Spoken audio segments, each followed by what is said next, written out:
Church Mailer. That's Norris, Norris, Church Mailer, Mailer, in Brooklyn, New York, on Thursday, October 30th, and this is Dotson, Rader, Dotson, Rader, and this is for the London Times. He had a real Henry Higgins complex. He wanted to take me, he wanted to take all of his wives and turn us into something wonderful, some painter or actor or writer or something. I mean, he wanted to be the maestro. He was the one who was going to take this clay and mold it to make something wonderful. And I think what he didn't realize is just how hard that old Arkansas clay was. I didn't want to be molded by him. Well, I think you molded him more than... I think maybe I did. A little bit too much for his taste, not quite enough for mine. Okay. God, she put up with a lot, Norris. What happened to her after he died? Who died first? I don't know. She died first? No, I think Norman died. I remember going to the hospital seeing him. No, I think Norman died first. You should look that up before we go any further. Because I did see her a lot after that until she died. So he died in 2007. Norman? Mm-hmm. It doesn't list... Was her name Barbara? Barbara, yeah. Barbara Church Mailer. Oh, here we go, Norris Church Mailer. So she changed her name completely. Was she an actress or something? She changed her name to Norris. But her original name was Barbara Jean Davis, and she changed it to Norris Church Mailer. Was that some sort of stage? No. What was the Norris Church? She was an actress, artist and model, and novelist. So that was her, stage name? No, that was the name he gave her. He called her, he made her... She was Barbara when he met her. And then she became Norris Mailer. Well, she was Norris Church, and then she became Norris Mailer when they married.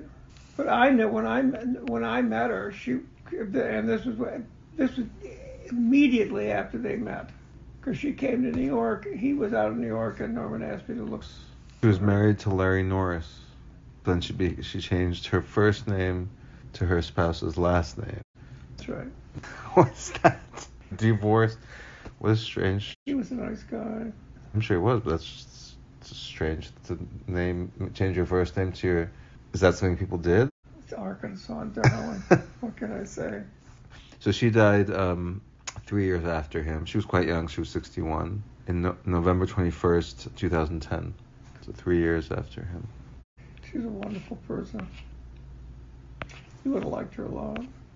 She's very funny, very tolerant, very beautiful, extremely beautiful. And she just towered over him. She must have been 2 feet taller than him, Norman. She met him apparently at a book signing event? Yeah, in Little Rock. And she had never heard of him. Never heard of him. Went to get her book signed. Careful when you get your book signed, I guess. It's interesting because I went to the White House to see, have lunch with Hillary. And Hillary loves scarves, so I got her this beautiful silk scarf. And I said, I have a present for you. And I, gave her this little wrapped up box, She pulled the scarf out. She said, not for Barbara, is it? I said, no, your uncle made it. It looks like something Barbara would wear. No. So how long did she have an affair with Bill Clinton? She had an affair with Bill Clinton before she got married. And her first husband? Because she met Norman while she was married, it says here. So that must have been way back. My memory is that she was having an affair with Bill when he was running, I think, for Congress. And she was working at his campaign office, running volunteer. And Hillary showed up one day, and nobody knew who she was. This was before they were married, and she was a lawyer then, Hillary.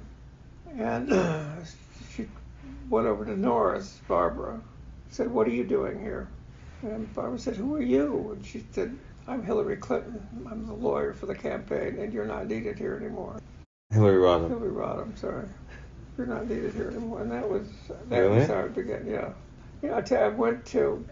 So that must have been way back. Was way back. I wasn't there. That was years ago.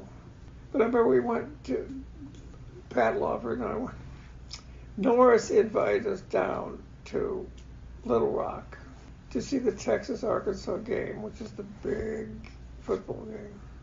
And we went down there, and while we were down there, Hillary invited us to the governor's mansion because of Mrs. Lawford.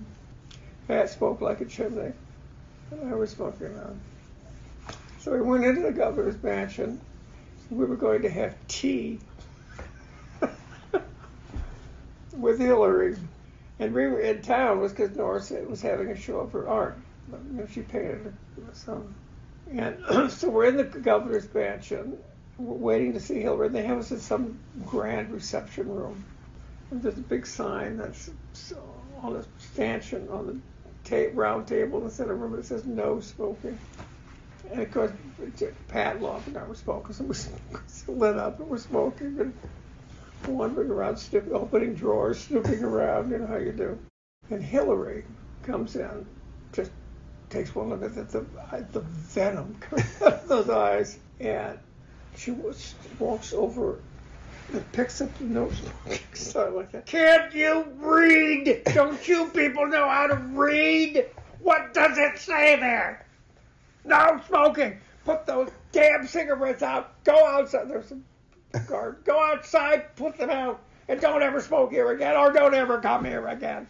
I thought to myself, he was governor then. I don't know what before he was his governor. I thought to myself, here's the woman who was the sister of the former president, probably the most powerful family of the Democratic Party, and this woman is humiliating her. Forget about me, because she lit up a cigarette. And that's when you became great friends. No, we didn't become great. We became great friends later. I couldn't. Did she ever call you anymore? When was the last time you spoke to Hillary Clinton? She doesn't need me now. She's one of those people, darling. Like, you're friends as long as you're useful. I'm serious. That's the way she is. Well, I mean, it's the way lots and lots of people are. It's very good. Their friendships based on utility. That's what most friendships are. There are very few. You know that line I think I've told you before. How do you know a true friend? It's when trouble comes and everybody's leaving the room and he's coming through the door. Yeah. And I've been in situations like that, and it's get in trouble. It's amazing how few people you can count on. That's one of the things I loved about Norman. Is because I don't want to go into it, but I had a really bad point, and I was facing jail, and I had federal prison, and I had to get. Yeah, and I had to.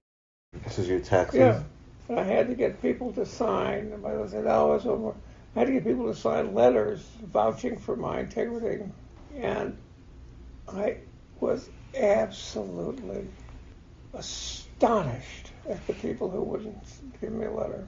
People I considered friends, people I'd known for years and years, had dinner for. Norman was one of the people who supported me.